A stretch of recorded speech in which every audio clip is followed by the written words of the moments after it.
Welcome दोस्तों, मैं CA Sudesh Kumar Gupta आप सबका अपने YouTube चैनल पर वेलकम करता हूं। दोस्तों, बजट 2025 में अगर 12 लाख रुपए टैक्स फ्री इनकम होने के अलावा कोई दूसरा प्रोविजन जो मुझे पर्सनली सबसे अच्छा लगा है तो वो है अपडेटेड आईटीआर की जो डेट एक्सटेंड की है। अब इसमें क्या चेंज आए हैं दोस्तों कि updated ITR can be filed up to 4 year from the end of relevant assessment year after budget 2025, जो कि पहले हुआ करती थी सिर्फ 2 साल तक, यानी जैसे ही असेसमेंट ईयर एंड हुआ उसके जस्ट 2 साल बाद तक भी हम पुरानी आईटीआर को फाइल कर सकते थे। और अब इस डेट एक्सटेंशन की वजह से हम टोटल आईटीआर 5 साल की फाइल कर सकते हैं, एक करंट ईयर और 4 पुराने साल। अब वो पुराने 5 साल कौन से हो सकते हैं दोस्तों कि जैसे करंट ईयर असेसमेंट ईयर हो गया 2025-26, तो अब इसको हम पुराने 4 साल यानी कि असेसमेंट ईयर 2021-22 तक भी हम अपनी आईटीआर को फाइल कर सकते हैं, लेकिन ये पॉसिबल होगा 1 अप्रैल 2025 के बाद। लेकिन ये सारी चीजें होंगी आपकी विद फीस और टैक्स और पेनल्टीज के साथ। लेकिन हम अगर टैक्स पेनल्टीज भी पे कर देते हैं तब भी ये चीज हमारे लिए बहुत ज्यादा बेनिफिशियल हो सकती है। अब वो बेनिफिशियल कैसे हो सकती है दोस्तों, देखिए कि हम ये 5 साल की आईटीआर फाइल कर सकते हैं 1 अप्रैल 2025 के बाद। अब देखिए ये जो पुराने 5 साल है वो कौन से हैं, असेसमेंट ईयर 25-26, 24-25, 23-24 और यहां तक लास्ट में आता है 2021 और 22। और अगर 0 से 12 महीने तक अगर हमारी आईटीआर लेट होती है तो पेनल्टीज हमारे ऊपर लगेंगी 25%। 12 से 24 महीने लेट होती है तो पेनल्टीज है 50% ऑफ द टैक्स अमाउंट। अब सुनने में लगता है कि 50% अमाउंट बहुत ज़्यादा है, लेकिन ये ज़्यादा नहीं है। क्यों ज़्यादा नहीं है? क्योंकि ये 50% ऑफ द टैक्स अमाउंट यानी कि जो भी टैक्स ब्रैकेट टैक्स स्लैब आपके ऊपर एप्लीकेबल होते हैं उसका 50% है। सपोज आप 15% या 20% के टैक्स स्लैब में आते हैं तो 20% का मतलब है कि सिर्फ 10% आपको एडिशनल पेनल्टीज देनी है। और 12 से 36 महीने लेट होने पर 60% है, और 36 मंथ से 48 मंथ तक अगर आप लेट आईटीआर फाइल करते हो तो ये 70% आपको पेनल्टीज देनी होंगी। इसके अलावा आपको एक लेट फीस भी देनी होती है।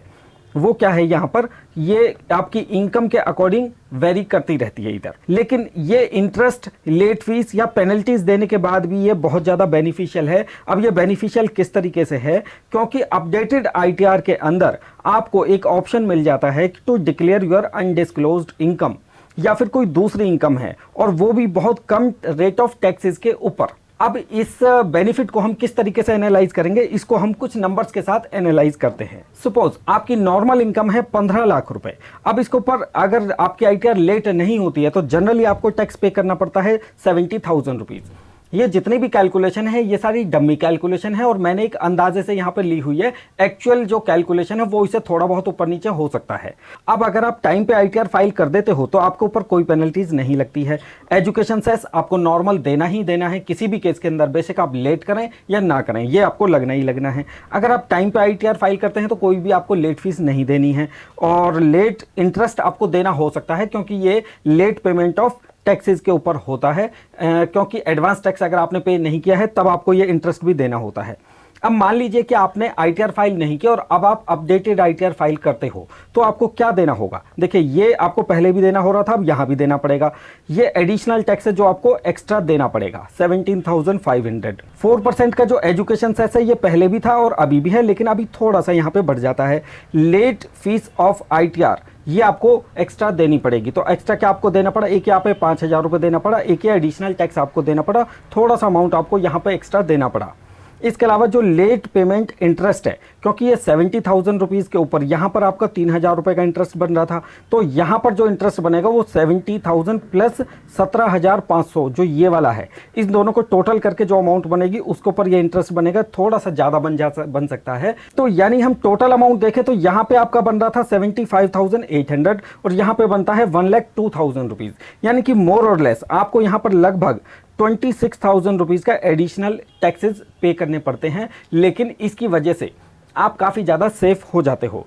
लेकिन अब आप मान लीजिए कि आप ये अपडेटेड आईटीआर फाइल नहीं करते या डिपार्टमेंट आपको ये ऑप्शन नहीं देता, और इनकम टैक्स डिपार्टमेंट की नॉलेज में, क्योंकि डिपार्टमेंट के सॉफ्टवेयर भी आजकल बहुत ज़्यादा हाई टेक हो रहे हैं, तो अगर उसकी नॉलेज में आ जाता है कि आपकी कोई इनकम ऐसी है जो अनडिस्क्लोज्ड है, जो आपने आईटीआर में फाइल नहीं की या फिर आपने आईटीआर ही फाइल नहीं की और आपके पास नोटिस आ जाता है, तो डिपार्टमेंट किस तरीके से आपको डील करेगा।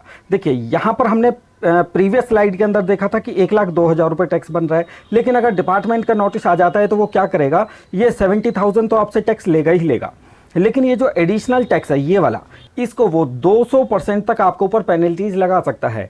यानी कि 70,000 ये और इसका 200% यानी 1,40,000 रुपये आपके ऊपर वो पेनल्टीज लगा सकता है।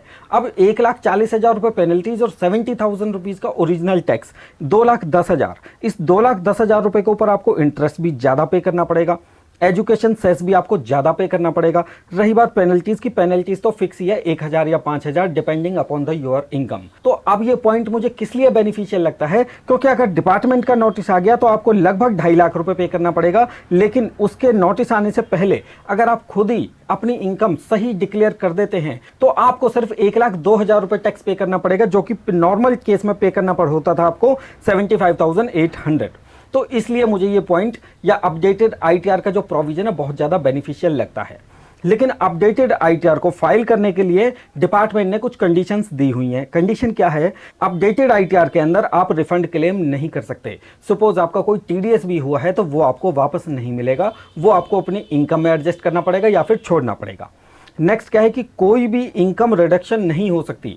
सपोज आपने पहले आईटीआर फाइल की थी, अब आप अपडेटेड आईटीआर में अपनी सही इनकम डिक्लेयर करते हो तो आप इनकम बढ़ा तो सकते हो लेकिन उसको कम नहीं कर सकते। टैक्स हैज़ टू पे ऑन टाइम। ऑन टाइम से क्या मतलब है कि अपडेटेड आईटीआर के जब टाइम शुरू होता है उसी दौरान आपका टैक्सेस भी पे होने चाहिए। सपोज आपने पहले सेल्फ असेसमेंट टैक्स पे कर दिए थे, अब आप चाहते हैं कि मैं अपडेटेड आईटीआर के अंदर उस वाले टैक्स को एडजस्ट कर लूँ, आप एडजस्ट कर सकते हैं, लेकिन आपको करंट डेट के अंदर भी कुछ ना कुछ टैक्स पे जरूर करना पड़ेगा। और एक और खास बात है कि अपडेटेड आईटीआर के अंदर आपको टैक्स कुछ ना कुछ पे करना ही करना पड़ेगा, इसके अलावा कोई भी रास्ता नहीं है। बिना टैक्स पे किए हुए आप अपडेटेड आईटीआर को फाइल नहीं कर सकते। अपडेटेड आईटीआर को आप रिवाइज भी नहीं कर सकते, यानी पुरानी गलतियों को ठीक करने का आपके पास सिर्फ एक ही मौका मिलता है और एक ही बार वो आईटीआर फाइल होगी।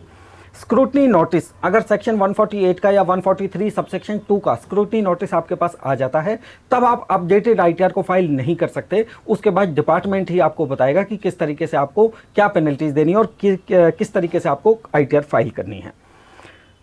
अगर आपने पुरानी आईटीआर फाइल करते हुए गलत हेड ऑफ इनकम को चूज कर लिया है तो उसे आप ठीक कर सकते हो अपडेटेड आईटीआर के अंदर। कोई भी क्लैरिकल मिस्टेक है उसको भी ठीक कर सकते हैं।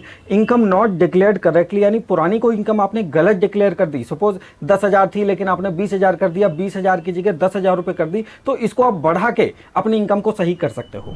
तो दोस्तों ये थे कंप्लीट प्रोविजन की बजट में अपडेटेड आईटीआर को लेकर क्या क्या चेंजेस आए। आशा करते हैं आपको ये वीडियो पसंद आई होगी। पसंद आई तो आप इस चैनल को लाइक शेयर सब्सक्राइब जरूर करें। मिलते हैं आपसे किसी अगली वीडियो में, तब तक के लिए अपना ख्याल रखिएगा। नमस्ते।